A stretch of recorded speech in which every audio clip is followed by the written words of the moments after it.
Wanted to go over a couple things I used down at Lake Chickamauga. Ended up getting 66th place out of 193 down there in the Costa Series tournament.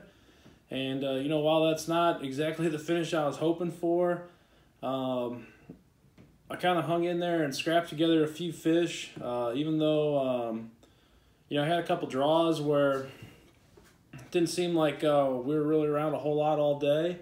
Compared to some of the other bags that were brought in during the tournament.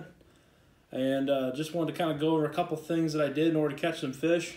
Day one, fished with a guy from Okeechobee, and he was paralleling the banks all day, throwing a little crankbait, a little square bill up on the bank, and he actually had his boat like on the bank all day. And so what I was trying to do was catch suspending fish out in the middle because he was going at a pretty good pace down the bank, and it was kind of hard to fish anything else. So what I was doing was throwing a little bitty swim bait, and I actually ended up catching 11 fish behind that guy on day one, and I had I'd say about 3 or 4 fish that were right there, almost at that 15-inch mark. They're like an eighth of an inch short, and ended up I didn't get a chance to weigh those fish in because they're just an eighth of an inch short of what they needed to be.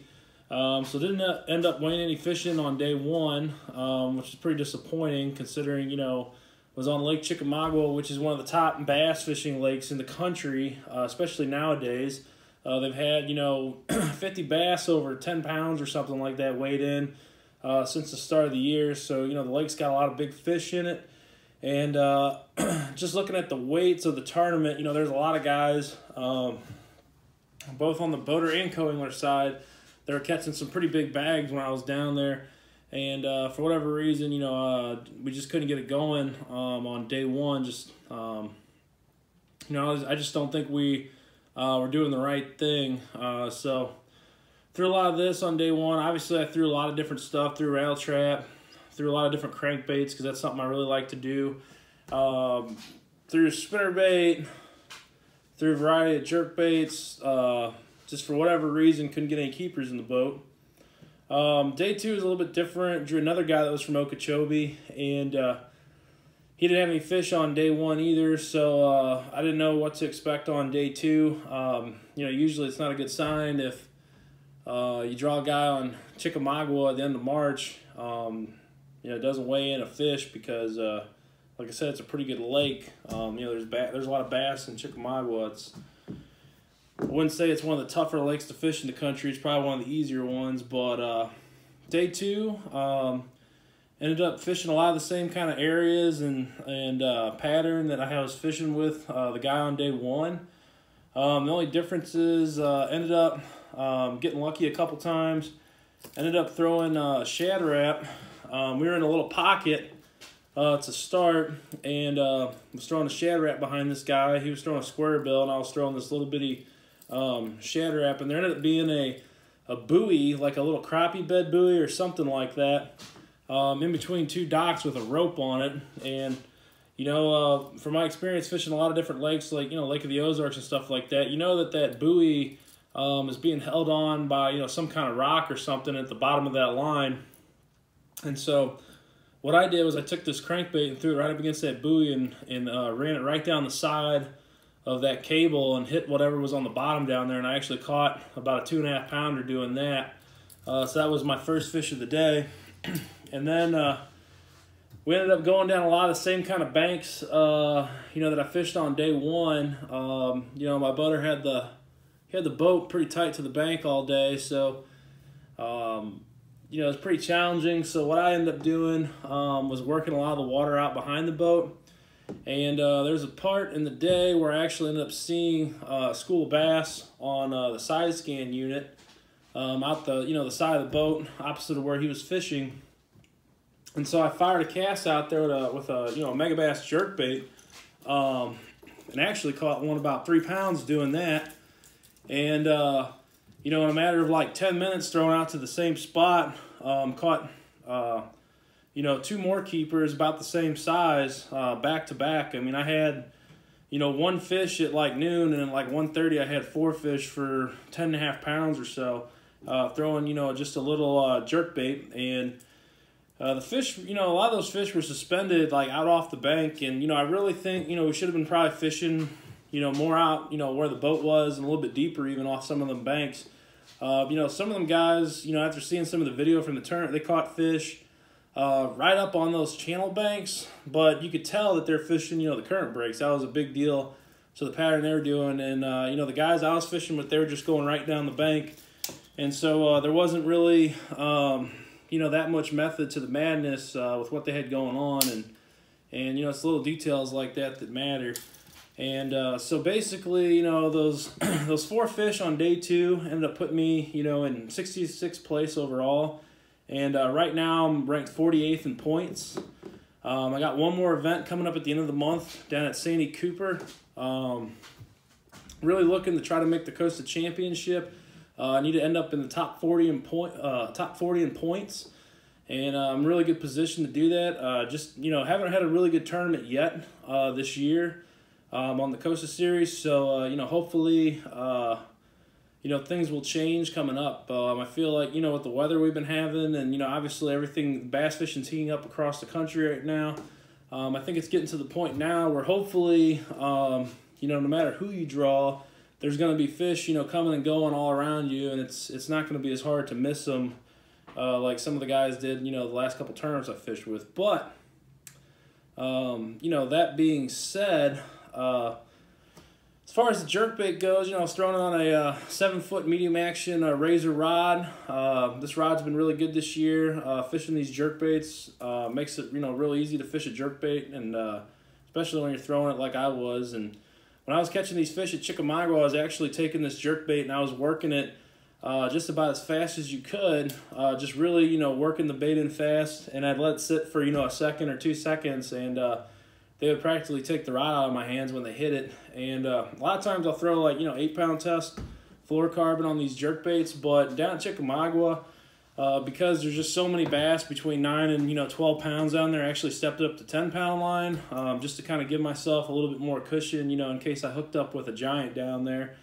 And so that's why I was doing that. And my jerkbait, I had a little bitty, I had a couple suspend dots actually, because I was seeing, those fish suspended under the boat, and probably about, 12 foot over 25 is where I was seeing a lot of them. So what I was doing, I actually put 3 suspend dots on my jerkbait to get it to sink down so I could get it to the depth that I wanted to, even though we were going down these banks really fast. And I think that little modification probably helped me, catch those fish, since, they're sitting probably in about 12 foot of water just off a current break out behind the boat. So that's kind of how Chickamauga turned out for me. Down at Chickamauga, there's basically 2 patterns that were going on. Basically, you had your guys that are out on the main river current, throwing jerkbaits and slinging the A-rig out there. And that's how that 37-pound bag was caught. A guy was throwing an A-rig and throwing a jerkbait out there. One of the pros in the tournament caught those fish that way. But day 2, actually, we stumbled up on a guy that was, in the top 5 after the first day, and he was fishing just a flat, at the mouth of a pocket kind of, where, your boat's sitting in about 4 foot of water, and maybe you're casting in about 2 foot.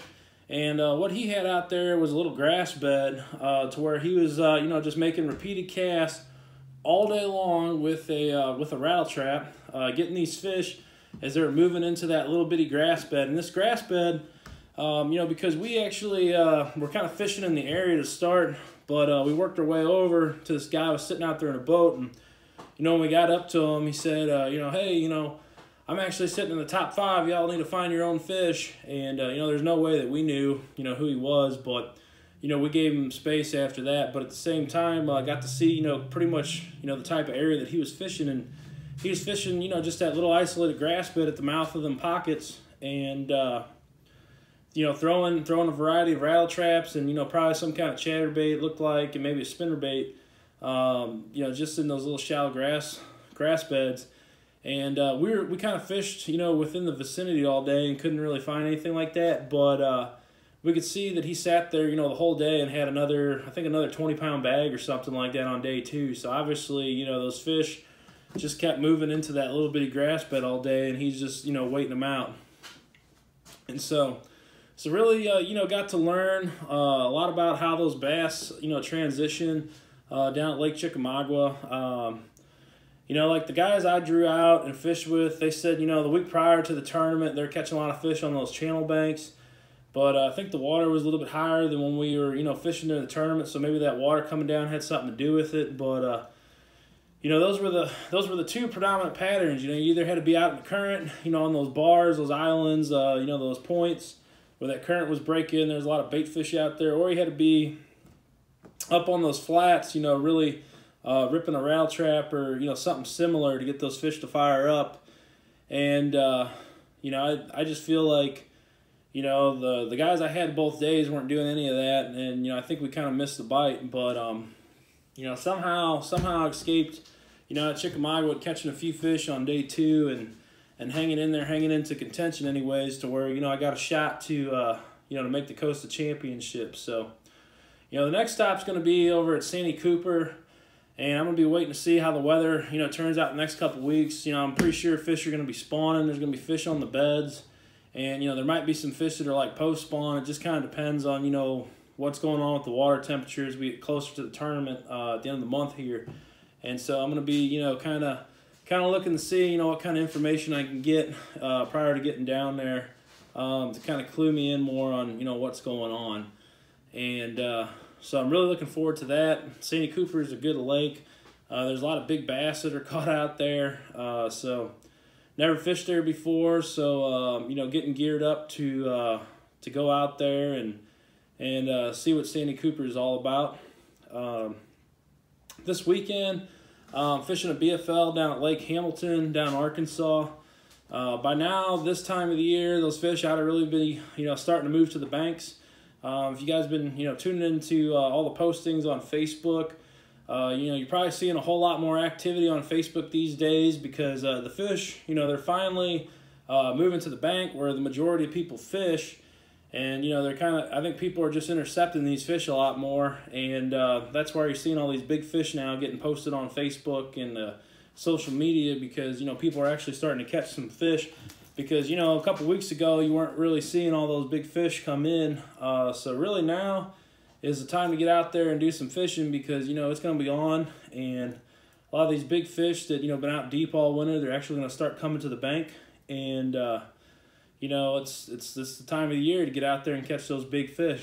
So this weekend, you know, down at Lake Hamilton, I imagine, you know, some kind of a crankbait is going to come into play, and then, you know, possibly, you know, some kind of a jerkbait, and, you know, some weightless soft plastics like Senkos, and probably some, you know, some Carolina rigs. It's probably what I'm going to be using down there with the fish, you know, wanting to move up to spawn. And so looking forward to get down there. The last 2 weeks, mainly just been working on the boat. I've got this bass boat now just about finished. I've been working, you know, my butt off, getting it ready to go. One of the things I'm going to be doing, you know, next year, and, you know, possibly, you know, at some point this year, is moving to the front of the boat and fishing some of these tournaments. I've just had a lot of work to do on this boat to get it up to, you know, the standards of where I think, you know, I can, you know, compete out of it at that next level, and you know, ensure that, you know, it's gonna perform and you know, be able to do the job that I need to do when I start fishing. So I would like to show you guys the boat right now. We got stuff all over it, so I'm gonna save you know, the boat tour for a little bit later.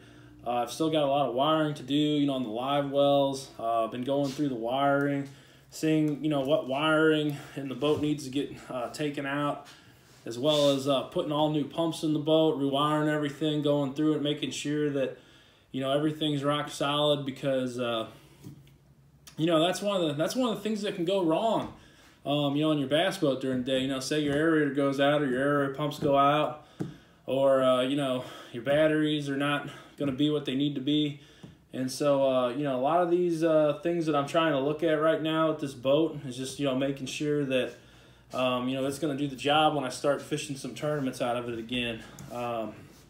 You know, so I got to go through this boat and try to bulletproof it as much as I possibly can, and, you know, get this thing ready to go. And so, I think, hopefully, inspired some of you guys that, maybe have some older bass boats that need, like some work done to them and a remodel to, maybe think about considering, doing something like this to your boat.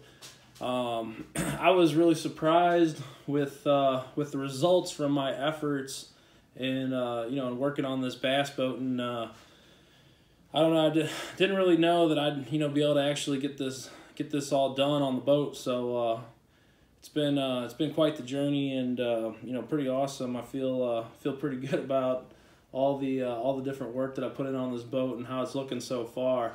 Hopefully, be out here on the water here pretty soon. I know some of the things I'm needing to get on this boat. I'm needing to get a nice trolling motor, and so I'm thinking about getting that Ultrex put on the front of this. That's going to help, a lot with the kind of fishing I like to do.